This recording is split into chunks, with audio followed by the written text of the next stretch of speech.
So everyone, are you ready to make the boss moves? Contestants, good luck. And it's time to begin the contest. Everyone, please mute your mics. Also, you turn off your video.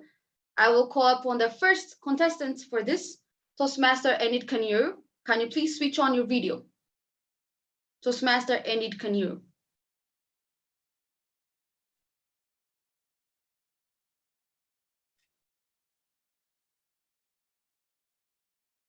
SA, can you help me with if contestants Toastmaster Enid Kanyuru is in the Zoom chat? Her video is on. Please ask her to pin the timer so that we can spotlight her. Great. So Toastmaster Enid, please pin the timer and confirm once you do.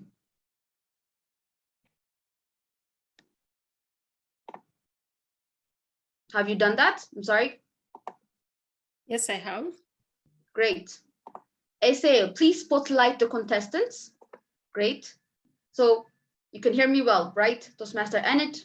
I can hear you well. Great. So ladies and gentlemen, first contestants, Toastmaster Enid Kanyuru, unfiltered verbal, Toastmaster Enid Kanyuru. Mommy, why is your tummy so big? Because I am expecting a baby. And where is the baby? Inside my tummy. You mean you swallowed the baby?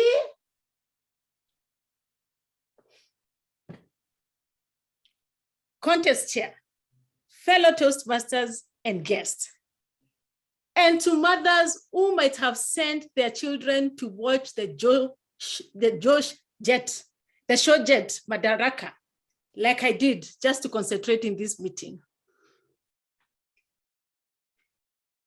Innocence is so pure, yet random, but sometimes it comes off as weird and obnoxious. In children, it is hilarious, yet adorable. Have you ever been in unfiltered, innocent conversations with anybody? I have, not once, not twice, especially with my youngest boy child, who is 6 years old. I remember this Sunday afternoon when my family, who is my reserved husband, 2 quiet teenagers, and this young, observant, entertaining boy child who talks on behalf of all of them, except I am here presenting a humorous speech, were all apprehensively waiting for a new house help to report to work that afternoon. We innately kept looking at the gate. Finally, the long anticipated moment came. My son just seriously followed me to respond to the doorbell. It was her. She stood there, confident, neatly dressed in fitting clothes, and she looked primed for work. It was instantly a tick for me. And as I extended my hand to say, "Hello, you are welcome," my son jumped in excitement. "She brought us fish." Fish? I looked at our luggage for any sign of a fish basket, and there wasn't. Fish? Even the lady asked in shock to imply that she had no fish. Yes, in her pocket. After a moment of awkward silence, we all went in unison. Ah, it was her hips. My son had just applied the law of shapes. hips don't lie.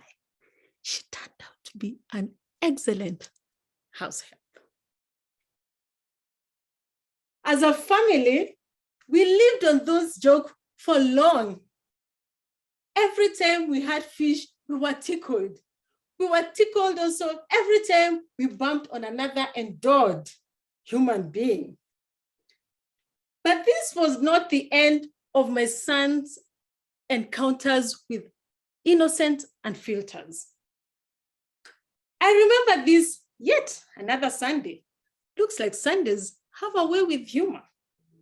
We were coming from church, neatly dressed like fellow parishioners, and we passed by our favorite joint for lunch.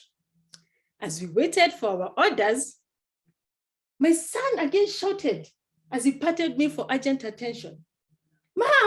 Mom, look, is that Adam? Adam? Who is Adam?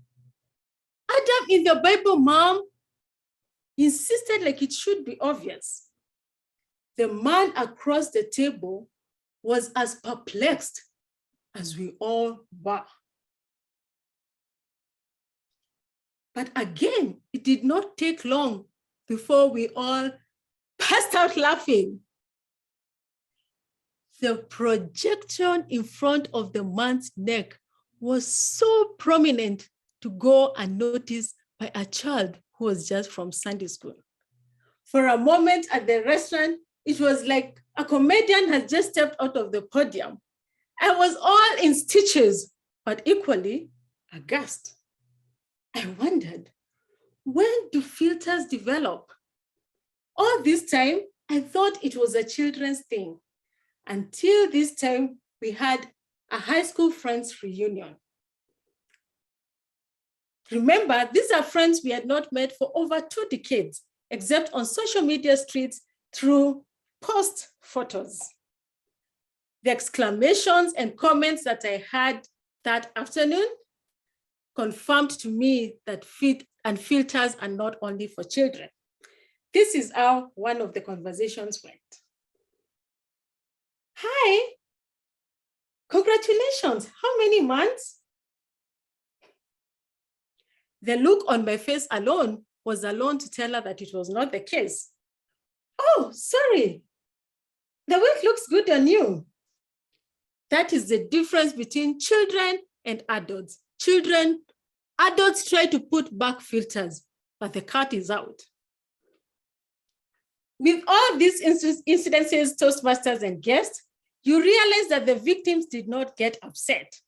This is because we all acknowledge the meaning of things said behind innocence. Have you ever had a sleepless night because of a disparaging comment said without tact? Not anymore. Spun the moment around, laugh about it. It is good for your soul and mind. After all, it could have been just innocent, unfiltered verbose. Contest here.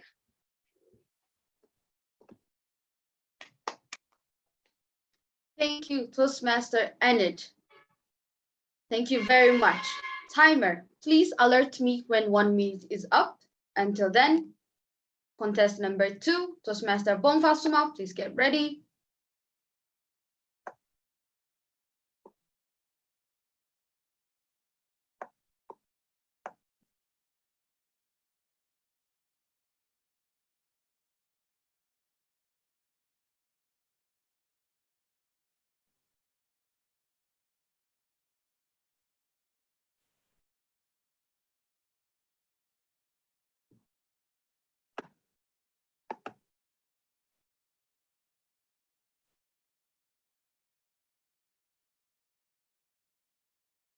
Timer, please show me red at 1 minute.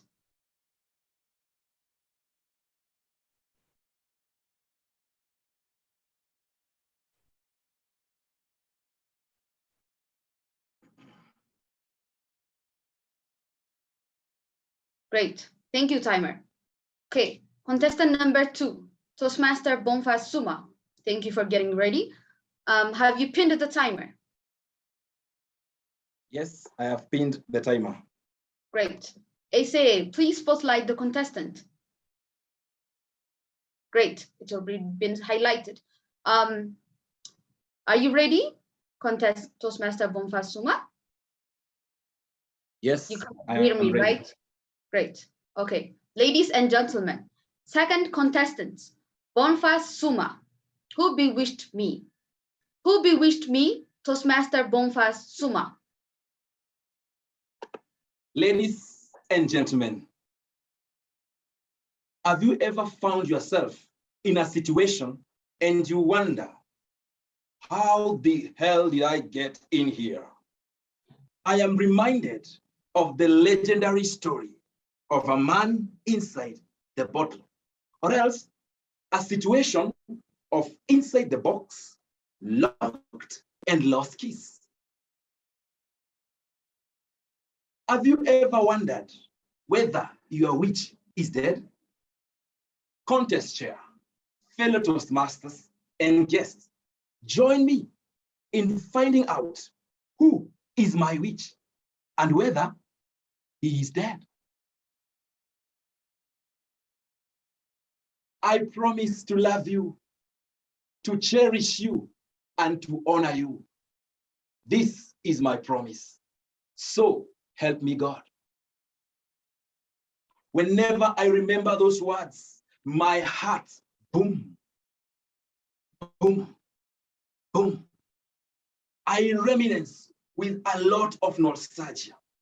You'll be forgiven to think it is an event that happened yesterday.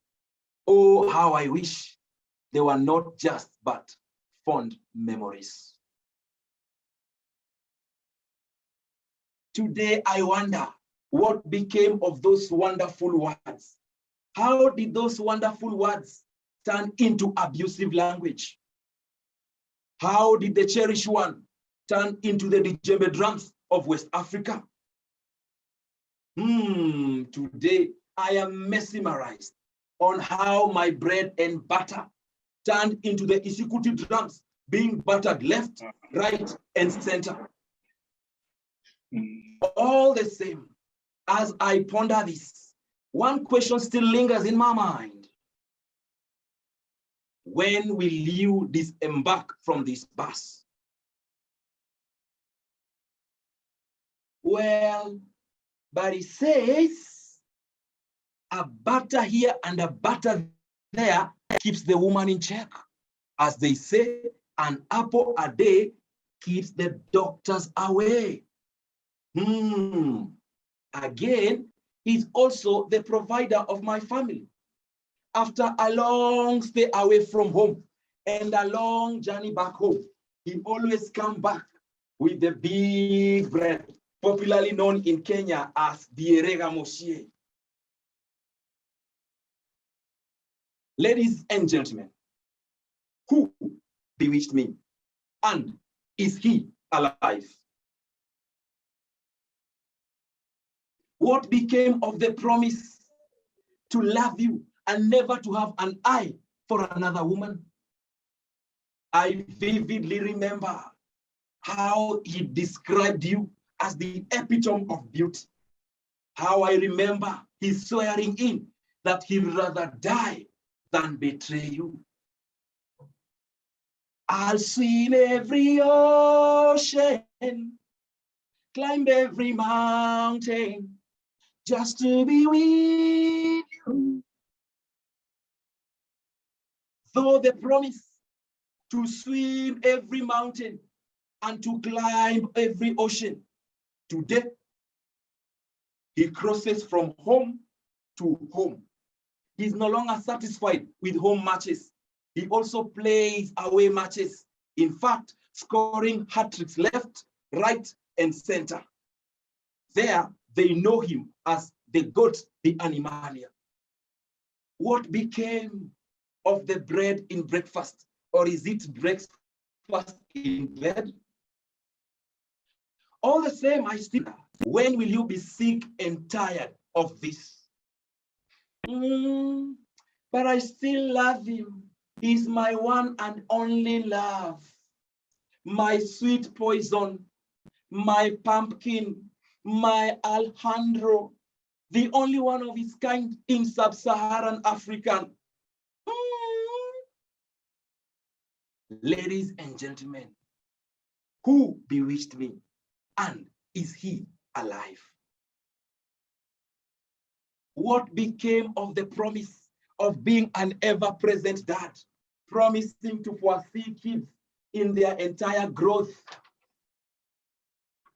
Today, he does not even remember the kid's name, neither does he remember their birthday. In fact, kids confuse him to their long-lost uncle. The question is, when will you learn?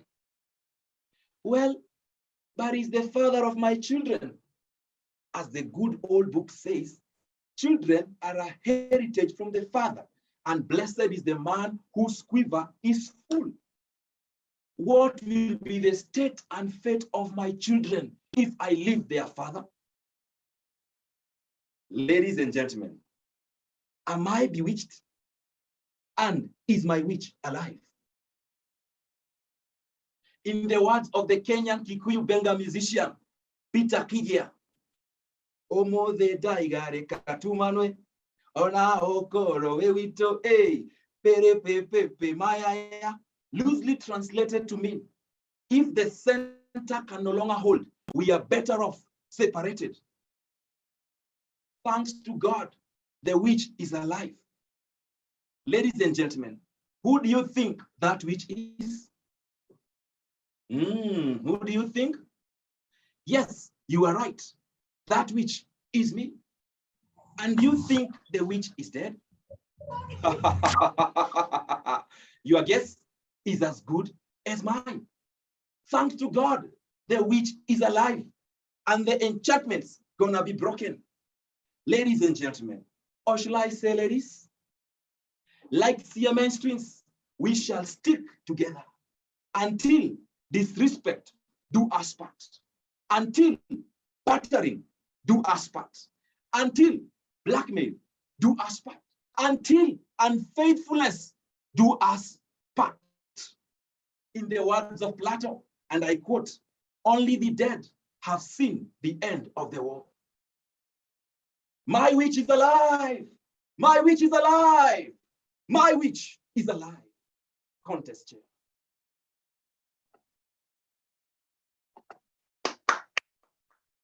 Thank you very much. Timer, please alert me when 1 minute is up.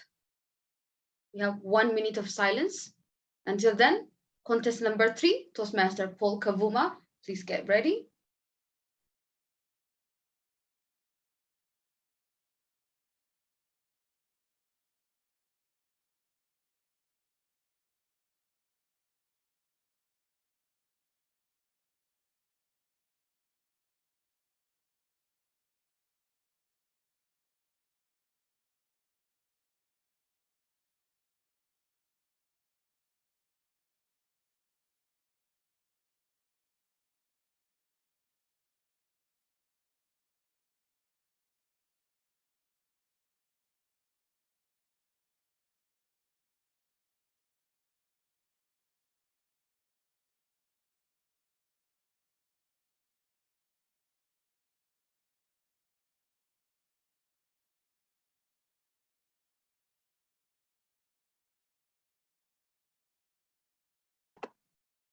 Thank you, timer. Toastmaster Paul Kavuma, can you please turn on your video?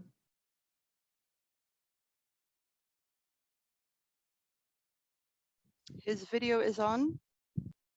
Great. Contestant, have you pinned the timer? Please confirm yes, if do.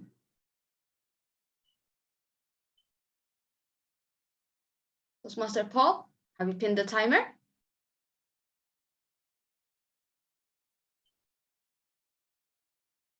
Please let me check your audio as well, so please confirm yes.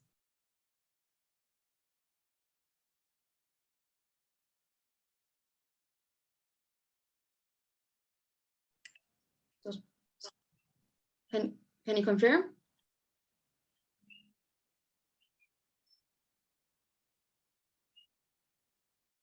Hello, sorry. Can you confirm that you've pinned the timer, Toastmaster Paul? Yes, I've pinned the timer. Okay, you've been highlighted, spotlighted. Is the camera good for you so that it's good for you? Yes, great. Okay, so you can hear my voice, right? I can hear you clearly. Great. So, ladies and gentlemen, third contestant, Paul Kavuma, handwritten letter. Handwritten letter, Paul Kavuma.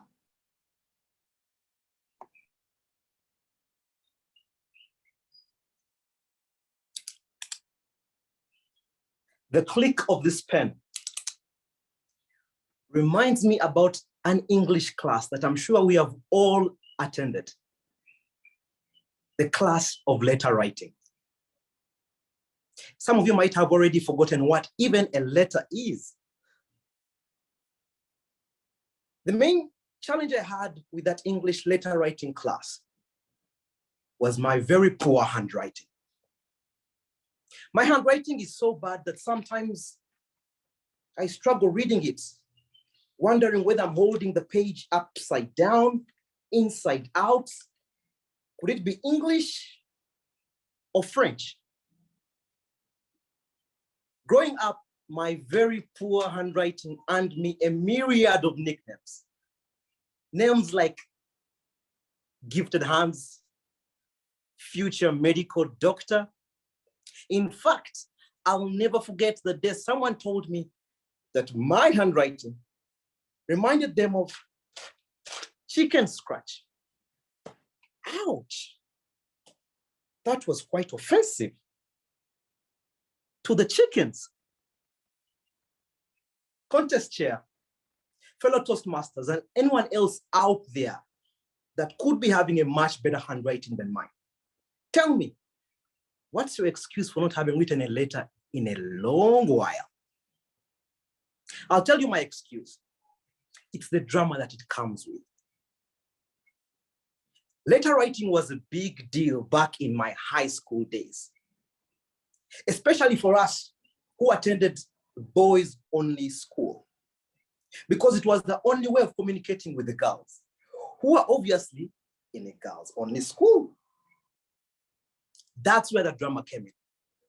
I had friends who had this strategy where they would first draft 10 copies of a letter before selecting the best 5 copies of the same letter, before selecting the final copy that is going to be rewritten and sent out. My handwriting didn't have that patience. The strategy I tried out was listening to good music, such that I would get into the right mood to give me the right words that I would put on paper. The day I tried that, however, I dozed off. I almost woke up the next day because the music was too good. But to this day, I haven't forgotten the time I received my first handwritten letter. I had just joined high school at that time, senior 1 class, and it was a simple Friday afternoon. I was taking a stroll past the administrator's office when I glanced at my name written on the notice board. You've got mail, Paul Kavuma. I was excited. I dashed into the administrator's office. I picked up the letter. I did not even move a step away from the administrator's desk. And I started to fidget to open the letter. My palms were sweating. My legs were shaking. Someone once told me that's the feeling of common sense leaving your mind. I finally managed to get the letter open. Suddenly noticed the smell in the atmosphere had changed.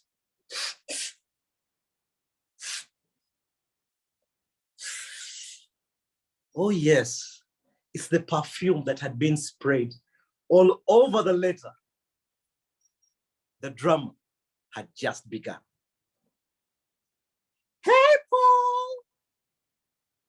was nice hanging out with you guys during the school economics seminar last week. I showed up for the economics seminar to learn more about economics principles like break-even point, supply and demand curve, and equilibrium price. However, my heart instead got into a break-even point with yours. I hope that my demand for your attention does not exceed your supply. I hope that this friendship will meet at an equilibrium point one day. Yours with sweet memories, Cynthia. Cynthia? I didn't know anyone by the name Cynthia. So I put the letter back in the envelope and turned to give it to the administrator. But to my surprise, there was a tall gentleman standing right next to me. He grabbed me by the collar and asked, "Why are you reading my mail?"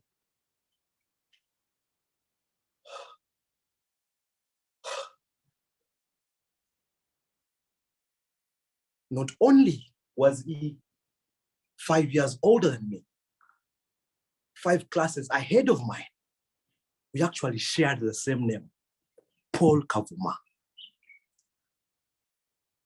"Cool down," I said.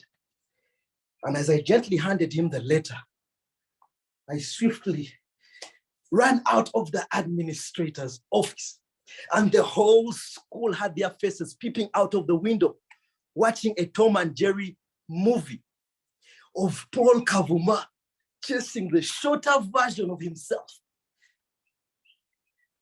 Surely by now you might understand why I'm still running away from letter writing. Letter writing is old school because we no longer have to click a pen. All our friends are just a click of a button away. With letter writing, you will never know whether the recipient has liked it because there's no like button. You don't know who else has shared it. There's no sharing option. Toastmasters and guests, think about the last time you wrote a handwritten letter. How was the experience? Contest chair.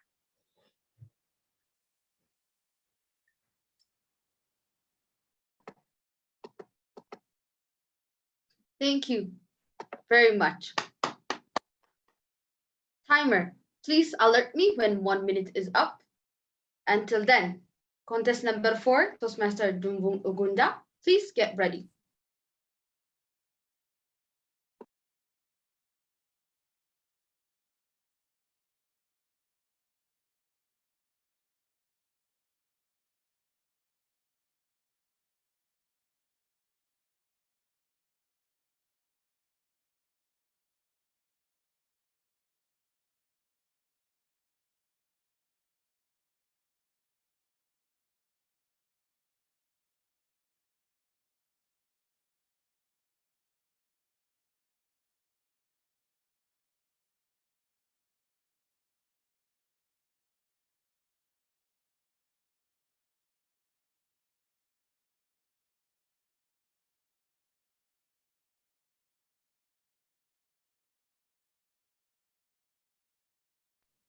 Thank you, timer. Toastmaster Dunvun Uguda, please turn on your video.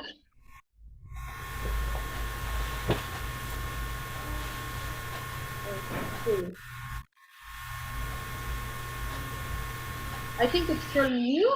There's some voice coming from your PC, I think. Toastmaster Dunvun. Hope you can hear me. Yes, but there is some background noise. I don't know if it's from you or other members, but I think it's coming from you. Asa, please check for me if there's another member. No, you're right. It is coming from his device. So Donvin, I think your PC is kind of, there's some voice. If you can hear me, I think it would be okay because you You're may not be able audible. to. You're definitely Yes. audible, but there is a noise that could, distract maybe everyone to kind of clearly hear you. So,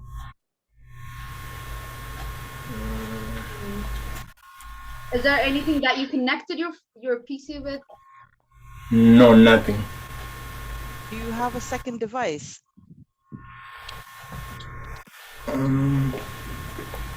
Yes, you prefer use the second device?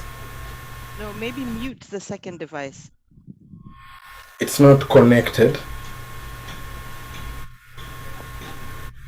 If you can hear me, it's okay. I'll make do with that. It's okay. I'll rise above that noise. Say Naima. Is this voice very distracting, or shall the contestant proceed?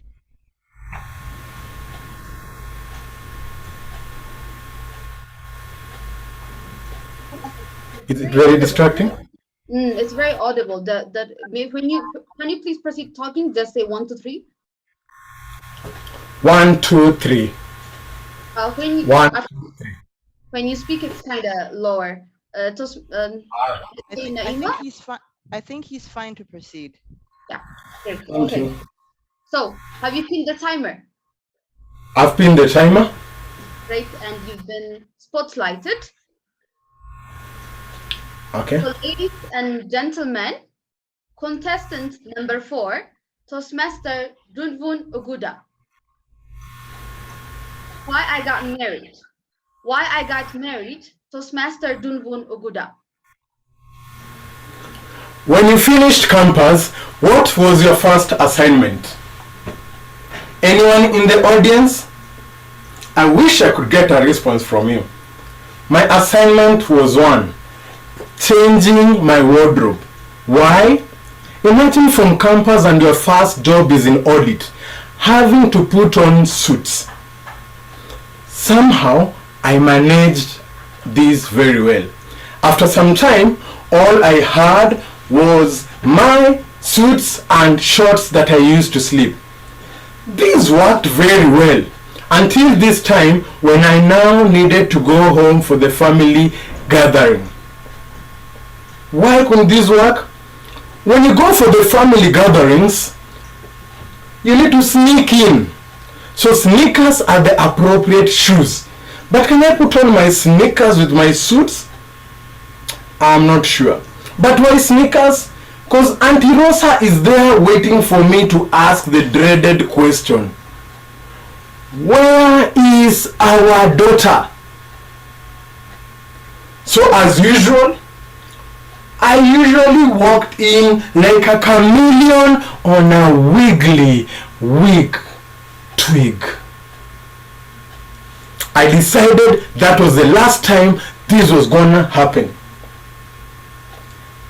Ladies and gentlemen, guests and Toastmasters, maybe that is why you got married. Today, I'll walk with you on a journey as to why I got married. In my first job as an auditor, my suits worked very well and all of us were okay.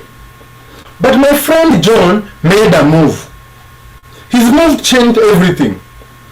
John moved into an apartment. His apartment demonstrated sharing is caring. In his apartment, he bought a television and the neighbors could listen to news from his television as he watched. When he was hungry, he did not need to cook. He would feed off the aroma coming from the neighbor's house and would enjoy the meal. When they all cooked, it was a good day. They had a buffet because they could feed together. John kept talking about it, and I realized it was time for me to make a boss move. And I made a boss move, I can tell you. I moved into a better apartment. I bought wonderful seats. The kind of seats that when you sit on, I'll tell you, If they are brought to this contest chair, you'd want this contest to run for 3 hours just so you enjoy sitting on them. The convener would want it for a whole week just to enjoy that moment. Would you buy such seats and sit on them alone? Maybe you can, not Don Vinoguda. So that evening, I invite my friends and tell them, come, let's watch this match together. And they all come with me, very happy, ready to watch this match. What they didn't know is I was not interested in showing them the match. I was interested in them seeing my seats. Did I tell you I had even bought a television? The television was bigger than my house. So when they walked in, the looks on their faces proved that I had achieved my goal. And so, like a boss, I moved around. Well, the deal was not over. I had to maintain this to the end. The meal had to match the occasion. My usual bachelor's meal would be this egg. But who brings an egg to such an occasion? I got fish. That is the measure. And so I was happy. With my paraphernalia, I moved to the kitchen and started cooking. Needless to say, the last time I cooked in that house is before I moved into that house. So I cooked. And somewhere along the way, because I don't cook, I went to watch football and I forgot. During halftime, I went to pick my food. It was sweet, it was sumptuous, it was delicious. Well, that is what I wished it was. But my fish was looking like porridge at this stage. Me and the boys construed something and it worked out, and I believe we had a wonderful evening. The following day in the office, everybody was, hi Don Vin. And I knew the story of my seats and my big television had reached the office.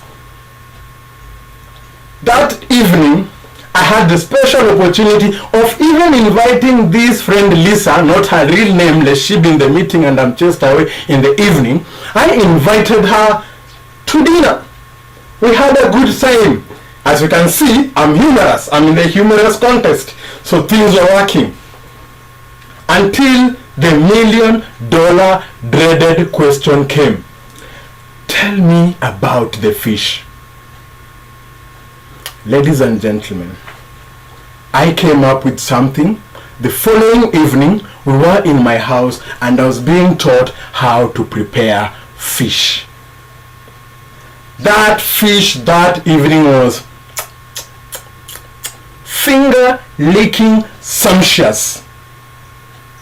And I made up my mind, I will get married. I don't know what you're married to, but I know we are married to many things. Our wives, our husbands, Toastmasters, work. I got married to her to complete me. I could not cook fish, I could provide it, she completed me. Number 2, well, I'd got a job, but I can tell you I was still broke. Jackson Brown says nothing is more expensive than a missed opportunity. I could not afford that, missing that opportunity. And with that, I got married. Whatever it is you find and you do, I challenge you, find your why. Over to you, contest chair.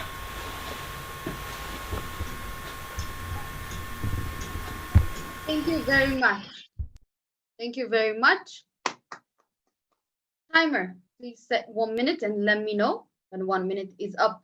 Until then, Toastmaster Joseph Fantu, the 5th contestants, please be ready.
I believe the 1 minute is up.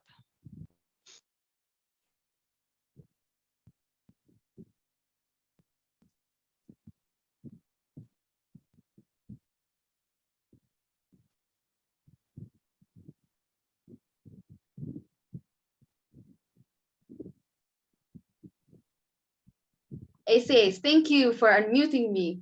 Okay. Contestant number 5, Toastmaster Yosef, have you pinned the timer? Yep. Great.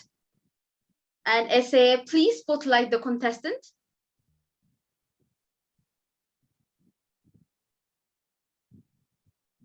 Great. So Toastmaster Yosef, can you hear me well? I can hear you well. Great. Okay. Ladies and gentlemen, the 5th contestant, Yosef Fantu, the ultimate secret to avoiding risk in love. The ultimate secret to avoiding risk in love, Toastmaster Yosef Fantu.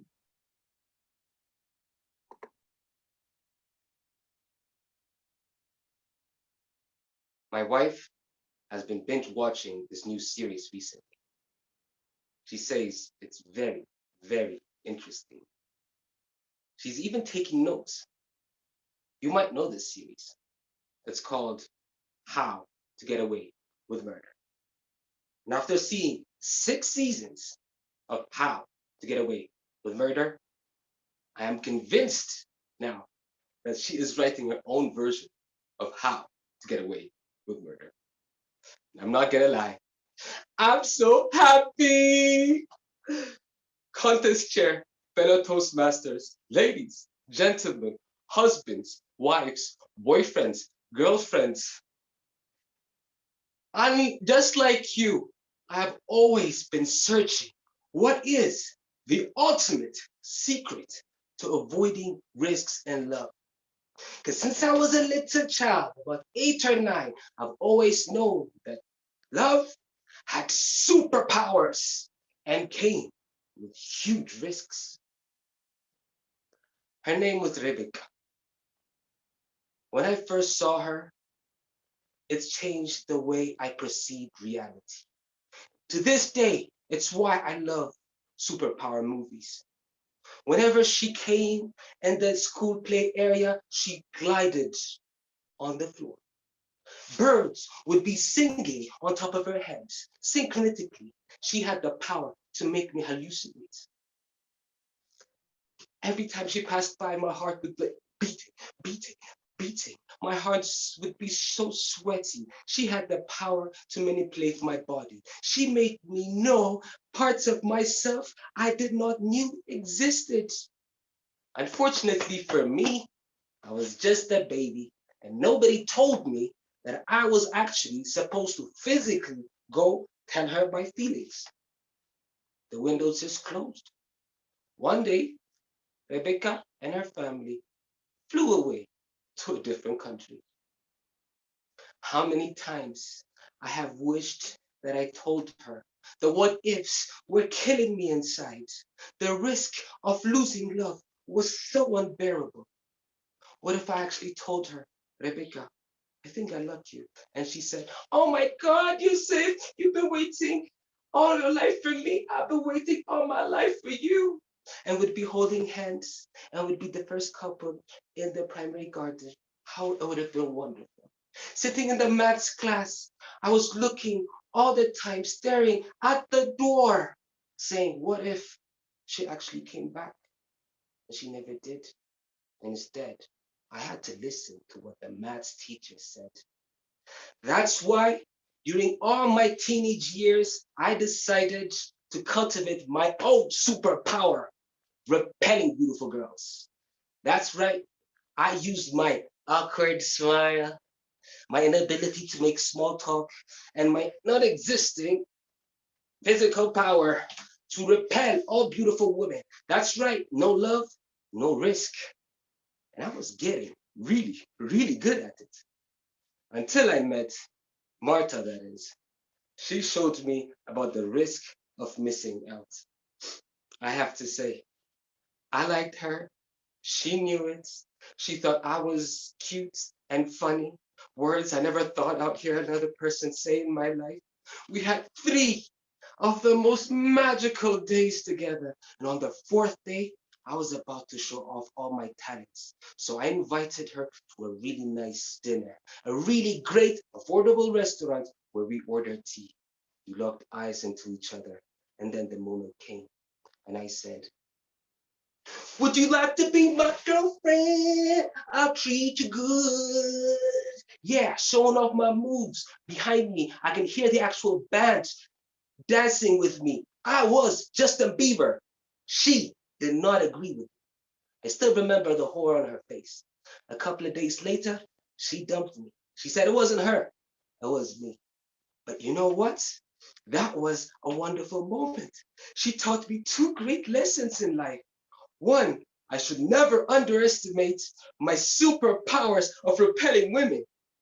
But two, choose meant that if I could love again, I can love another time. Somewhere out there in the world, in the universe, there was one woman for me that could surpass all my shortfalls. That's why 10 years later, 10 whole years later, when I finally found the woman who was going to be my wife, I was as surprised as you are right now. We've been married for 12 years, and I have done every single thing to repel her, and yet she's still with me. I thought that once we were married, we could enjoy the ever after, but as you all husbands and wives know, that's just a fairy tale. After the marriage started, a whole bunch of risks continued. I have been now, I think I have perfected my ultimate skill of disappointing somebody I loved. For morning, for lunch, and for dinner. And yet, ladies and gentlemen, my wife, who's super smart, who could say at any time, take her bags, take our beautiful children, and go and move away to a different country. My wife, who at any time can say, it's not you, it's me. No, no, no, no. She is spending her precious time writing this beautiful novel about how our love is till death do us part.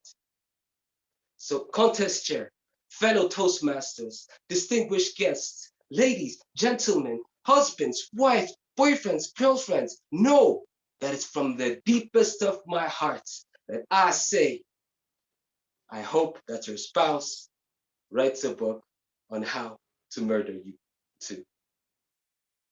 Because at the end of the day, the ultimate secret of avoiding risks in love may not be in this life, and I have a first ticket to find out.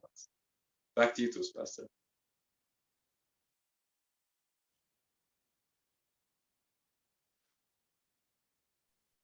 Thank you, Toastmaster Joseph. Timer, please alert me when 1 minute is up. Until then, contestant number 6, Mary Tunda, please get ready.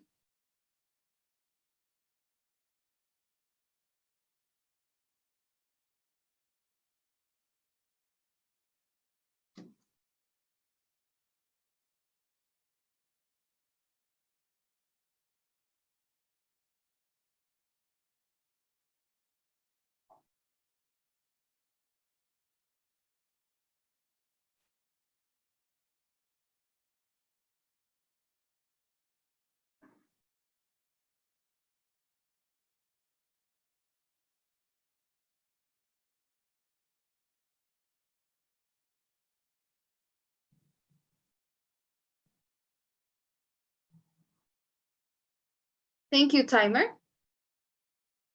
Toastmaster Mary, have you pinned the timer?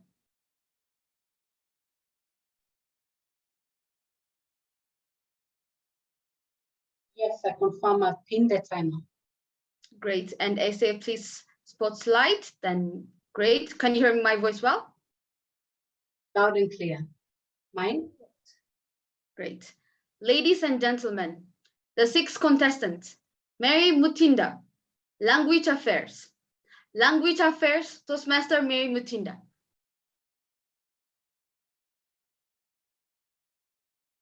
I have a confession to make. I've had 3 affairs. And it was all in the way they said it to me. Contest chair and all budding lovers in the room. Think back to the affair you had, or the one that you're having currently. How was it said to you? What was said to you? I was sweet 19. I got into my first affair. He said it in that slow midnight DJ voice. Hey, Dame. No one had ever called me Dame.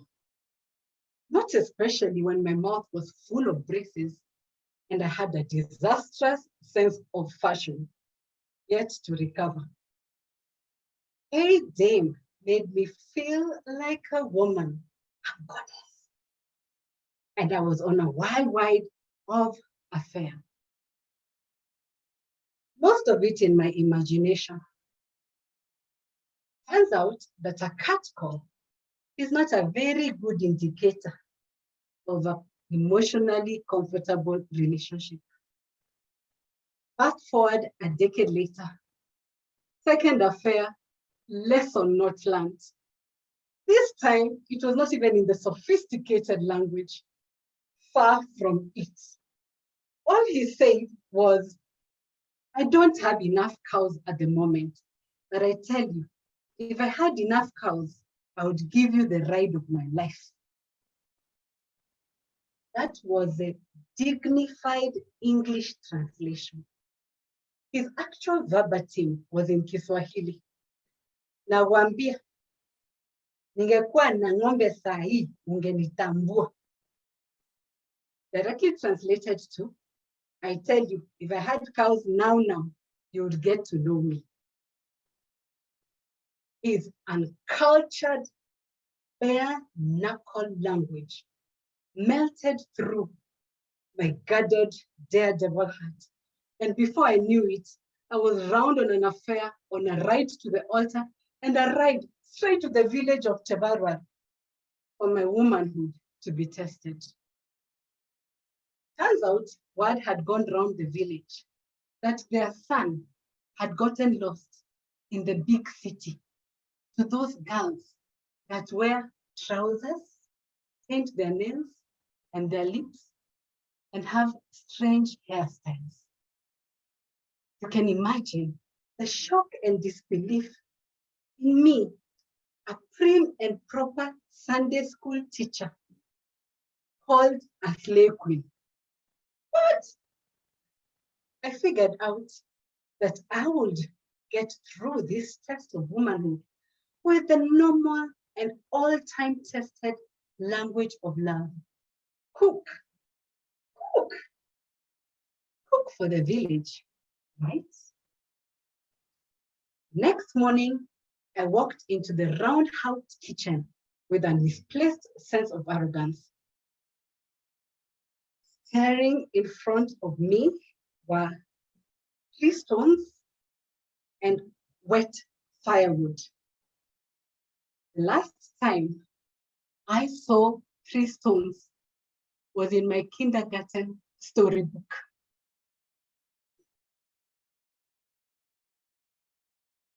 I looked up to the heavens.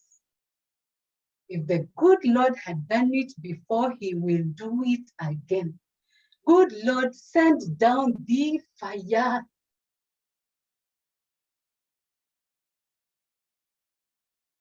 I got down on my knees and sorted out my kitchen affair.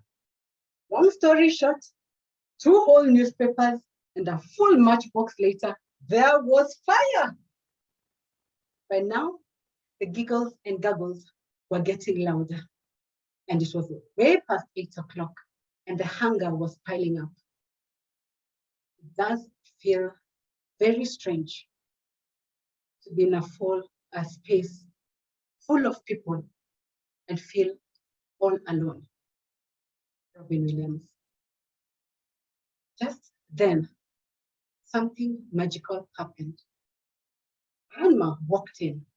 She too wanted to see the new woman. Yamonela wet, she said in the local language, translated to, how are you, my child? Hamaye, bongoi missing watiam, which translates to, I'm still loving myself, Grandma, thank you. Just then, just like that, Grandma held me all around her arms, and suddenly my world was full of color. It took me a while to get into the presence of this third language affair. You see, I had spoken to Grandma in her language. I spoke to her heart. Just like that, I was one of them. That epiphany burnt deep in my soul, and I knew the power of speaking the language of the heart. A good reason why I joined one of the 2 bilingual clubs that promotes Kiswahili communication. Because apart from Kiswahili being the first and only African language recognized by the United Nations, it is also the language that speaks to 4 more times East Africans, 100 million of them, compared to English, and helps me get a better language affair.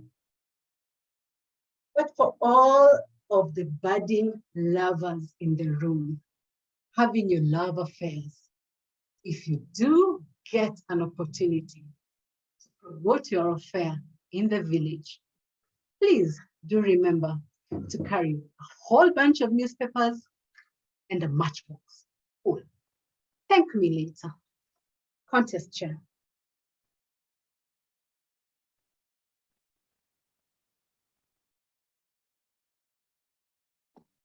Thank you so much. Timer, please alert me when 2 minutes is up. Until then, we're going to have, after 2 minutes, we're going to have just a little bit chit chat with our contestants. And so all contestants get ready to turn on your video after 2 minutes when the timer shows red.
Thank you, timer. So all contestants, Toastmaster Enid, Toastmaster Bonfas, Toastmaster Paul, Toastmaster Dunbun, Toastmaster Yosef, Toastmaster Mary, please all turn on video. Great. I can see Donovan, I can see Mary. Yosef, great. Say, please pin every contestant if possible. Okay. So I'll just ask you all one question because of time. I will ask you, I probably know that there are 212 participants, and they're probably wondering when Humorous speech, it's so difficult. So how, how did you even decide? Then what advice would you give to every participant here who wants to try out next year or any humorous speeches, and especially in contests? So I will go consecutively order. Toastmaster Annette.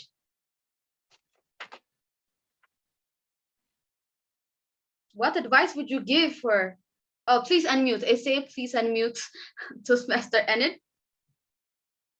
Okay. Well, for any Toastmaster wanting to join a contest, first of all, know it is something that will help your personal growth. Number two, know that it is fun. It's just an easy platform. You can see all the contestants here are smiling, meaning it's not a fight. It's not really anything to embarrass you or anything. You just put your best foot forward, do it, have fun. But the journey has been my best part of it all. The journey from club all the way to the district, for me, I can feel the growth in each step. So most importantly, it is a personal path of growth. It gets you out of comfort zone. It makes you learn so much within a short period of time, within a single speech. Yes. Thank you, Toastmaster Enid. What a nice words. I'll go to Toastmaster Bonfas. Bonfas, can you hear me? What advice would you give to these amazing participants? Thank you very much. For me, on our contest, two things come out very quickly. Number one, there will definitely be a winner. And then number two, the rest of us will have grown to some extent. On tips on how to do it, specifically on a humorous contest, I would advise take a deep dive into studying the judges' judging sheet. You'll be surprised, humor is only allocated around 15 marks. That is to mean a humorous speech is more or less like any other speech. So you just prepare like any other speech with a bit of humor. That's the same way this other speech have an introduction, a conclusion, and a content to it. Then finally, before the speaking of the speech, prepare and prepare again. And in the words of Verity says that a good speech is not written, but a good speech is rewritten and rewritten. Back to you. Thank you, Toastmaster Boniface. Okay. Toastmaster Paul, over to you. Thank you, our contest chair.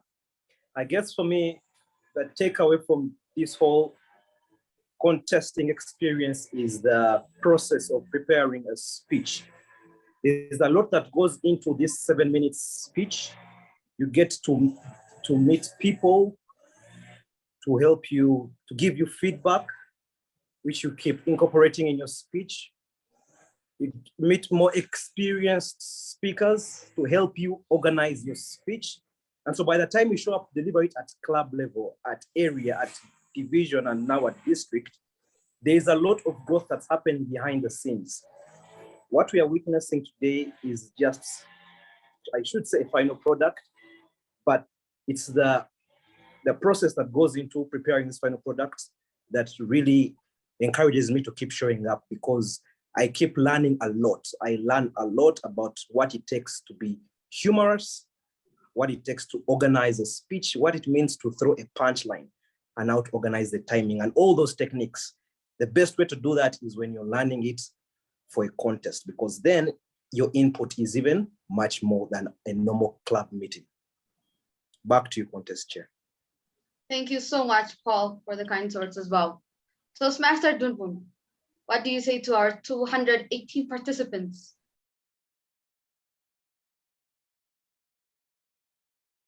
Thank you, Madam Contest Chair. Contests are a journey and are a growth journey that each and every one of us can purpose to take. It's a deliberate decision. For many of us in this meeting, I believe we have quite a number who joined during COVID. I'll give you my example. I don't know if that background noise is still there right now, It is not. but it's not there. Now, the funny part and the humorous part is we practiced and rehearsed even with Mary before the contest. The audio was okay. During the contest, things happened, and now it's not there again. And I cannot explain. I've not changed anything. But this all goes into showing that the journey is just about your personal growth and your deliberate decision to want to move to the next level. Many of us think of humor and compare it to comedy, but humor is not necessarily comedy in this context. And that's why we start getting it wrong, so that we are comparing ourselves to the great comedians out there. In humor, as Boniface has rightfully put it, it's a speech like any other speech. Just find a way of adding a smile, and we all add smile to people's lives. I look forward to many of us contesting and for all the support that we've received from all these members. I'm sure only 6 of us can be seen contesting right now, but there are over 1,000 people who've put in a lot of effort to help these people get there. And we celebrate them all who are behind the scenes helping us get here. Thank you, Madam Contest Chair. Thank you, Toastmaster Donvin. Next to Toastmaster Yosef. Yes, what can I say in addition to what everybody else just said?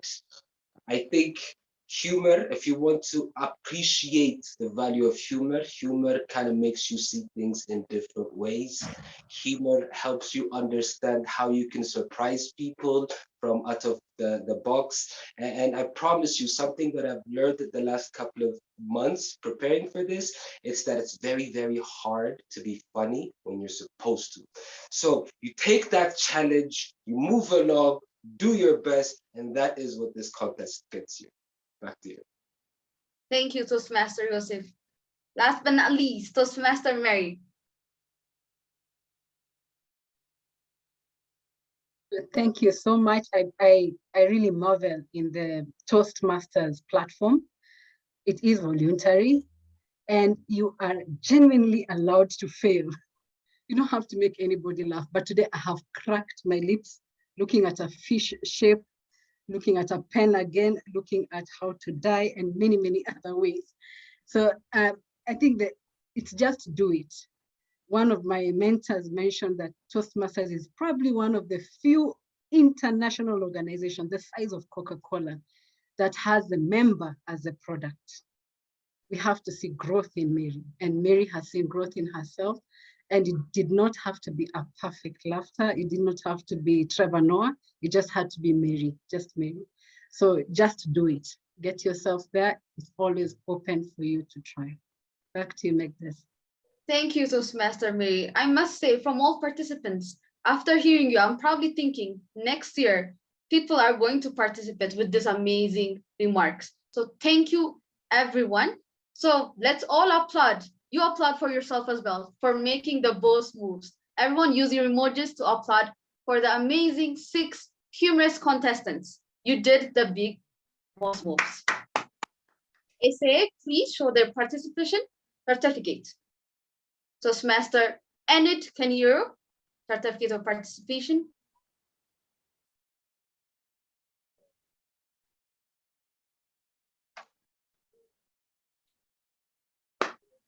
So we're going to your certificate of participation. Toastmaster Enid Kayuru, Toastmaster Boniface Suma, Toastmaster Paul Karuba. SA, can you? Yes, now we can see it. Toastmaster Enid Karum.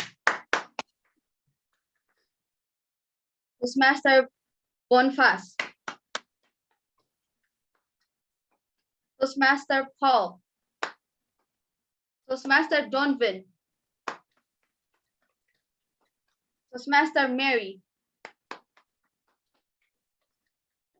And Toastmaster Yosef. Thank you all for doing the boss move. You've done it. So thank you. Great job, everyone. So now you can all switch off your video, switch off your mics. And my time has come to an end. It was amazing to be MC contest chair for the Humorous contest. Very glad to see that. Thank you, John, for giving me the stage. And back to you, MC John.